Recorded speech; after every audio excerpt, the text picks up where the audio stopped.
Stephanie Dobson is back with us this week. Stephanie is a local lawyer and mediator here in Lloydminster.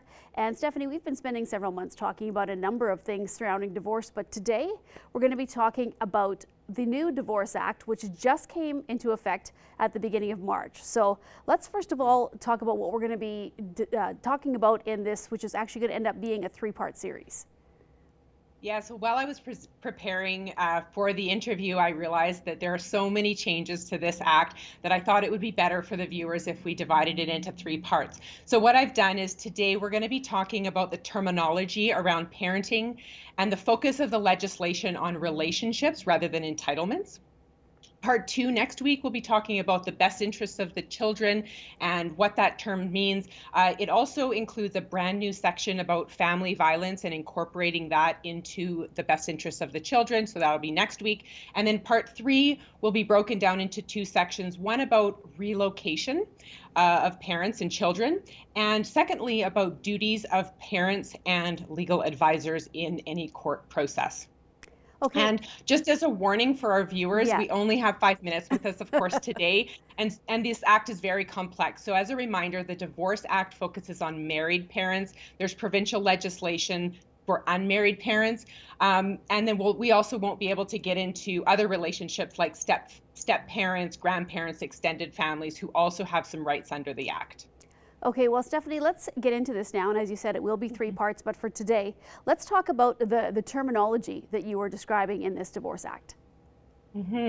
So the act is intended to be more child-centered and parent-focused and less about rights and entitlements. The words custody and access are now completely gone from the legislation. These words were so powerful and they caused so much conflict between parties and engaged so many court actions. And I can tell you from my point of view, they are gone not a moment too soon. There's now the words called decision-making responsibilities and parenting time. Lawyers, mediators, and judges have more and more over the years been using these kind of words because of the general offensiveness of the words custody and access, but now we have the legislative authority to use these much more child-focused words. So one of the things you talked about was decision-making responsibilities, Stephanie. Can you go into that a little bit more? Yes. So custody was the word in the old Divorce Act that was used in part to talk about major decision-making responsibilities and who was entitled to participate in those responsibilities.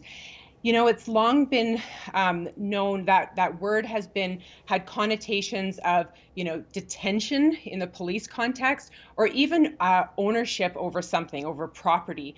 And it also has connotations about being a winner of something, and therefore by default, the other person being a loser of something or has lost something.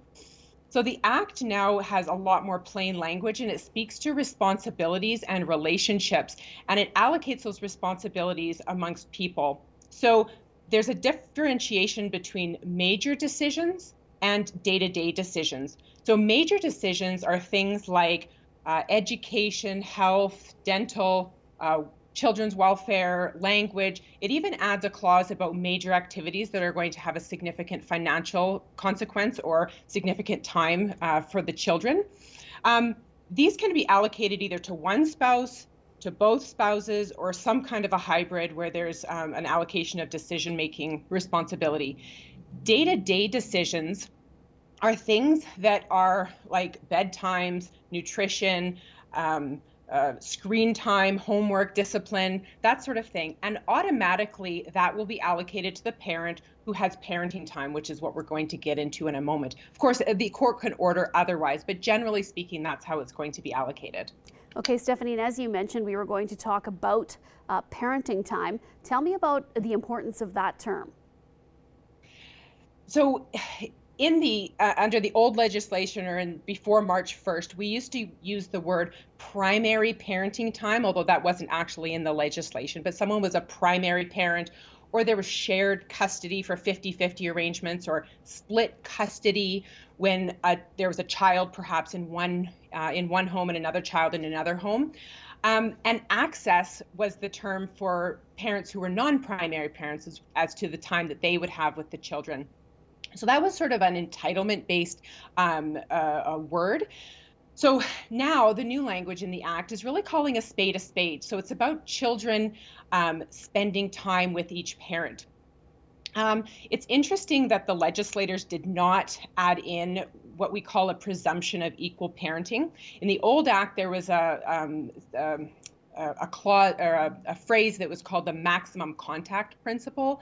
And that was contemplated in the new Act, but at the end, it was taken out.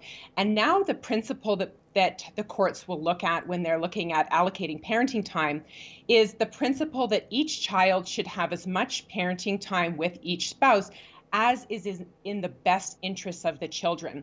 And that word, best interests of the children, is exactly what we're going to get into next week.